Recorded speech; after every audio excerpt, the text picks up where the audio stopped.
മലയാളികളുടെ പ്രിയപ്പെട്ട reality ഷോയായ flowers top singer 6ാം സീസണിന്റെ ഓഡിഷൻ ആരംഭിച്ചു. കാസർഗോഡ് രാജാസ് റെസിഡൻസിയിൽ നടന്ന ആദ്യ ഓഡിഷനിൽ 100 കണക്കിന് കുരുന്നുകൾ പങ്കെടുത്തു. നാളെയും മറ്റന്നാളും കണ്ണൂർ ജില്ലയിലാണ് ഓഡിഷൻ നടക്കുക. ടെലിവിഷൻ റിയാലിറ്റി ഷോകളിലെ ടോപ്പ് സ്റ്റാറായി മാറിയ ഫ്ലവേഴ്സ് ടോപ്പ് സിംഗർ 6ാം സീസണിന്റെ ഓഡിഷൻ വേദികളിൽ അഭൂതപൂർവമായ തിരക്ക്. കാസർഗോഡ് ജില്ലയിൽ കാഞ്ഞങ്ങാട് രാജാസ് റെസിഡൻസിയിൽ ഇന്ന് രാവിലെ മുതൽ ആരംഭിച്ച ഓഡിഷനിലെത്തിയത് 100 കണക്കിന് കുരുന്നുകൾ. ആദ്യമായിട്ടാണ് ഓഡിഷൻ വരുന്നത്? അല്ല, ഒരുപാട് വർഷം വന്നിട്ടുണ്ടായിരുന്നു. 6 പാട്ടുകൾ വീതം പിടിച്ചിട്ടുണ്ട്. ഫ്ലവേഴ്സ് ടോപ്പ് സിംഗറെ ഇഷ്ടപ്പെട്ടിട്ട് വന്നതാണോ? ആ, ഇഷ്ടപ്പെട്ടിട്ടാ വന്നത്.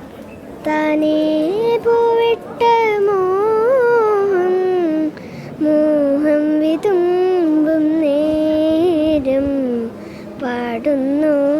നാളെയും മറ്റന്നാളും കണ്ണൂർ റോയൽ ഒമാർ ഹോട്ടലിൽ വെച്ച് ഓഡിഷൻ നടക്കും. ചന്ദനം ചാർത്തിയ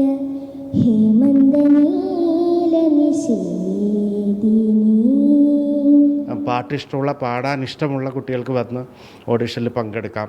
അവരുടെ പാട്ടിൻ്റെ സ്കിൽ അവർക്ക് ഇവിടെ ഇതാക്കാം. അത് ഓക്കെ ആണെന്നുണ്ടെങ്കിൽ അവർക്ക് കിട്ടാൻ പോകുന്ന ഏറ്റവും നല്ല പ്ലാറ്റ്ഫോം ആയിരിക്കും ടോപ്പ് സിംഗർ സീസൺ 6 എന്ന് പറയുന്നത്. ഓൺലൈനിൽ രജിസ്റ്റർ ചെയ്തവർക്ക് പുറമെ സ്പോട്ട് രജിസ്ട്രേഷനുള്ള സൗകര്യവും ഒരുക്കിയിരുന്നു. ക്ലാസിക്കൽ, മെലഡി തുടങ്ങി സംഗീതത്തിന്റെ വിവിധ ഭാവങ്ങളിൽ കുരുന്നുകൾ തകർത്തുപാടി.